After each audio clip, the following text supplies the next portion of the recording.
আচ্ছা, একবার ভাবুন তো, কলকাতার চেনা জীবন, বন্ধুদের সাথে জমজমাট আড্ডা, থিয়েটার, সিনেমা, এই সবকিছু ছেড়ে যদি হঠাৎ আপনাকে চলে যেতে হয় এক বিশাল অচেনা জঙ্গলে, যেখানে কেউ নেই, কিচ্ছু নেই। বিভূতিভূষণ বন্দ্যোপাধ্যায়ের অসাধারণ উপন্যাস আরণ্যকের প্রথম পর্বের গল্পটা কিন্তু ঠিক এমনই। চলুন আজ এই আরণ্যকের জগতে ডুব দেওয়া যাক। জঙ্গল আপনাকে পেয়ে বসবে, এই কথাটা দিয়েই কিন্তু উপন্যাসের শুরু। গল্পের নায়ক সত্যচরণকে ঠিক এইভাবেই সাবধান করা হয়েছিল। আর সত্যি বলতে এই একটা লাইনই যেন পুরো গল্পের সারমর্ম। মানে কিভাবে একজন কলকাতার সাধারণ ছেলে যে শুধু একটা চাকরির খোঁজে আছে, সে ধীরে ধীরে প্রকৃতির ওই আদিম রূপের সঙ্গে এক হয়ে যায়। আরণ্যক কিন্তু সেই বদলে যাওয়ারই গল্প। তো আজ আমরা কয়েকটা ভাগে পুরো বিষয়টা দেখব। মানে কলকাতা থেকে জঙ্গলে আসা, শুরুর সেই একাকিত্ব, তারপর প্রকৃতির প্রেমে পড়া, আরও দেখব বনের অদ্ভুত সব চরিত্র, তাদের জীবনের লড়াই, আর সবশেষে এই উপন্যাসটা আমাদের ঠিক কি বলতে চায়। তাহলে গল্পটা শুরু হচ্ছে সত্যচরণকে দিয়ে। সবে বিএ পাশ করেছে, কিন্তু চাকরি বাকরি কিচ্ছু নেই। কলকাতার রাস্তায় রাস্তায় ঘুরে একেবারে হতাশ হয়ে গেছে। জীবন বলতে তখন ছিল শুধু বন্ধুবান্ধব, আড্ডা আর থিয়েটার, সিনেমা, আর কিছুই না। তো ঠিক এরকম একটা সময়ে ওর বন্ধু অবিনাশ ওকে একটা চাকরির খোঁজ দেয়। চাকরিটা কোথায়? পূর্ণিয়া জেলার এক বিশাল জঙ্গলের ম্যানেজার। ভাবুন একবার অবস্থাটা। একদিকে কলকাতার হইচই, চেনা মুখ, আর অন্যদিকে মাইলের পর মাইল শুধু জঙ্গল আর জঙ্গল। নির্জন, নিঃসঙ্গ একটা জায়গা। স্বাভাবিকভাবেই সত্যচরণ ওখানে গিয়ে প্রথমে একেবারে দিশেহারা হয়ে পড়েছিল। জঙ্গলের ওই আদিম একাকিত্ব, মানে ওটা যেন একটা পাথরের মতো ওর বুকের ওপর চেপে বসেছিল। প্রথম দিকে তো ওর মনে হতো, ধুর, সব ছেলে ছুড়ে ওয়াপস কলকাতায় চলে যাই। কিন্তু ঠিক ওই একাকিত্বের মধ্যেই ওর সাথে আলাপ হতে শুরু করে এমন কিছু মানুষের, যারা ওর পুরো জীবনটাকেই দেখার দৃষ্টিভঙ্গি বদলে দিয়েছিল। যেমন ধরুন কাছারির মুহুরী গোষ্ঠ চক্রবর্তীর কথা। বেশ অভিজ্ঞ লোক। তিনি এসেই সত্যচরণকে সাবধান করে দিলেন। বললেন, দেখুন, এখানকার কাউকে বিশ্বাস করবেন না। রাতে বন্দুকটা মাথার কাছে নিয়ে ঘুমাবেন। আবার তিনি বললেন, জানেন, একসময় এই জঙ্গল আমারও দমবন্ধ লাগত, কিন্তু এখন আর শহরের ভিড় একদম সহ্য হয় না। এই কথাগুলো যেন সত্যচরণের নিজের ভবিষ্যতেরই একটা ইশারা ছিল, তাই না? এরপর দেখা হয় মুনেশ্বর সিংয়ের সাথে। ভাবা যায়, মানুষটার সারা জীবনের স্বপ্ন কী ছিল? মাত্র 6 আনার একটা লোহার কড়াই। সে নাকি ওটা স্বপ্নেও দেখত।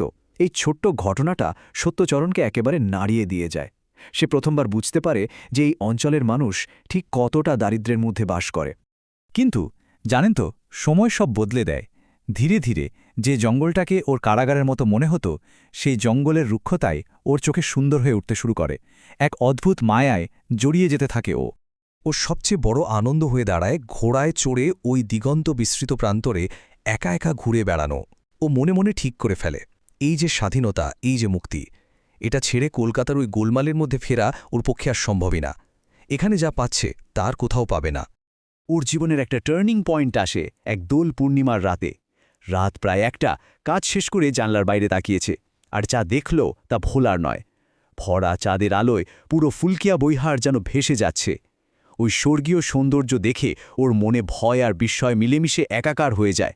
মনে হচ্ছিল যেন ও কোনো পরীর রাজ্যে ঢুকে পড়েছে। আচ্ছা, এবার আসা যাক জঙ্গলের কিছু অসাধারণ চরিত্রের কথায়। এরা বাইরে থেকে দেখতে খুব সাধারণ, কিন্তু এদের জীবন দর্শন আপনাকে ভাবিয়ে তুলবে। এদের সাথে মিশেই কিন্তু সত্যচরণের পৃথিবীটা অনেক বড় হয়ে গিয়েছিল। যেমন ধরুন ধাওতাল সাহু। লোকটা লক্ষপতি মহাজন, কিন্তু দেখতে মনে হবে ওর চেয়ে গরিব আর কেউ নেই। জঙ্গলের ধারে বসে একা একা কলাইয়ের ছাতু খায়। তাকে নিয়ে একটা কথা খুব প্রচলিত ছিল, ব্যবসা করতে গেলে লাভ লোকসান আছেই হুজুর। ধাওতাল সাহুর জীবন দর্শনটা দেখুন একবার। লোকটা প্রায় 15-16 হাজার টাকার দেনার দলিল, মানে যেগুলো তামাদি হয়ে গেছে, সেগুলো একটুও না ভেবে ছিঁড়ে ফেলে দিচ্ছে। আর তার জীবনের একমাত্র বিলাসিতা কি? দিনে কয়েক পয়সার সুপারি। ভাবা যায়, টাকার প্রতি এমন অদ্ভুত নির্লিপ্তি। এ তো কোনো সাধারণ হিসেবে মানুষ নয়, এ যেন এক অন্য স্তরের দার্শনিক। এরপর আমরা কুন্তার গল্পটা শুনি। ভীষণ করুণ একটা কাহিনী। একসময় সে ছিল এখানকার প্রতাপশালী দেবী সিংহ রাজপুতের স্ত্রী। পালকিতে করে স্নান করতে যেত কি তার ঠাটবাট। আর আজ স্বামী মারা যাওয়ার পর সে একেবারে নিঃস্ব। এতটাই গরিব যে হাড় কাঁপানো শীতের রাতে সত্যচরণের ফেলে দেওয়া এঁটো ভাতের জন্য লুকিয়ে অপেক্ষা করে। ভাগ্যের কি নিষ্ঠুর খেলা, তাই না? আসলে এই জঙ্গলের জীবনে শুধু যে মুগ্ধতা আর দর্শন আছে তা কিন্তু নয়। এখানে টিকে থাকাটাই একটা বিরাট লড়াই। একদিকে যেমন প্রকৃতির ভয়ঙ্কর রূপ, অন্যদিকে তেমনই দারিদ্র্যের মার। এই দুটোকেই সামলে এখানকার মানুষ বেঁচে থাকে। যেমন একদিন হঠাৎ করে জঙ্গলে দাবানল লাগল। নৈরিত কোণে সে কি ভয়ঙ্কর আগুন! আর সেই আগুন হু হু করে এগিয়ে আসছে কাছাড়ির দিকে। এ যেন প্রকৃতির সঙ্গে মানুষের সরাসরি যুদ্ধ। এখানে মানুষ কতটা অসহায় তা স্পষ্ট বোঝা যায়। সেই দৃশ্যটা ভাবলে এখনও গায়ে কাঁটা দেয়। মানুষ, পশু, সবাই তখন শুধু প্রাণ ভয়ে পালাচ্ছে। নীলগায়ের দল, বুনো শুয়োর, পোষা মোষের পাল, ঝাঁকে ঝাঁকে পাখি, সবাই আগুনের শিখা থেকে বাঁচতে দিকবিদিক জ্ঞানশূন্য হয়ে ছুটছে। জীবন আর মৃত্যুর লড়াই কাকে বলে, সেই দিন যেন চোখের সামনে দেখা গেল। প্রকৃতির লড়াই তো আছেই, কিন্তু মানুষের তৈরি লড়াইটা হয়তো আরও কঠিন।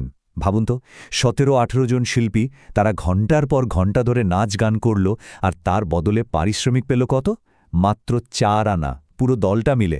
এই ঘটনাটাই যেন এখানকার অর্থনৈতিক শোষণ আর মানুষের অসহায়তার আসল ছবিটা তুলে ধরে। তো এই সব কিছুর মধ্যে দিয়ে এই মুগ্ধতা, এই লড়াই, এই বিচিত্র সব অভিজ্ঞতা, সত্যচরণের কি লাভ হল? আসলে সে সভ্যতার কৃত্রিম দেওয়ালের বাইরে এক অন্য জীবনের মানে খুঁজে পেল। উপন্যাসের নামটাই কিন্তু সব বলে দেয়, আরণ্যক। এর মানে হল যা কিছু অরণ্যের, যা কিছু বনের। গল্পের শেষে এসে সত্যচরণ আর কলকাতার সেই চাকরি খুঁজতে থাকা ছেলেটা থাকে না। সে নিজেই যেন ওই বন্য আদিম প্রকৃতির একটা অংশ হয়ে ওঠে। ওর সত্তাটাই যেন জঙ্গলের সাথে মিশে যায়। এটাই ছিল ওর আসল নিজেকে খুঁজে পাওয়া। ওর এই বদলে যাওয়াটা সবচেয়ে ভালোভাবে বোঝা যায় ওর নিজের এই কথাগুলো থেকে। ও বলছে, এই রকম মুক্ত আকাশের নিচে পরিপূর্ণ জ্যোৎস্নায় হু হু ঘোড়া ছুটিয়ে চলার আনন্দের সাথে আমি দুনিয়ার কোনো সম্পদ বিনিময় করতে চাই না। এর চেয়ে বড় পাওয়া আর জীবনে কি হতে পারে বলুন? তো শেষ পর্যন্ত একটা প্রশ্ন কিন্তু থেকেই যায়। সভ্যতার ওই নিরাপদ দেয়াল ছেড়ে এই অনিশ্চিত বন্যজীবনই কি তাহলে আসল মুক্তি? জীবনটাকে ঠিক কিভাবে দেখলে আমরা সুখী হতে পারি? এই প্রশ্নটা রইল ভাবার জন্য। আজকের মতো এখানেই শেষ করছি।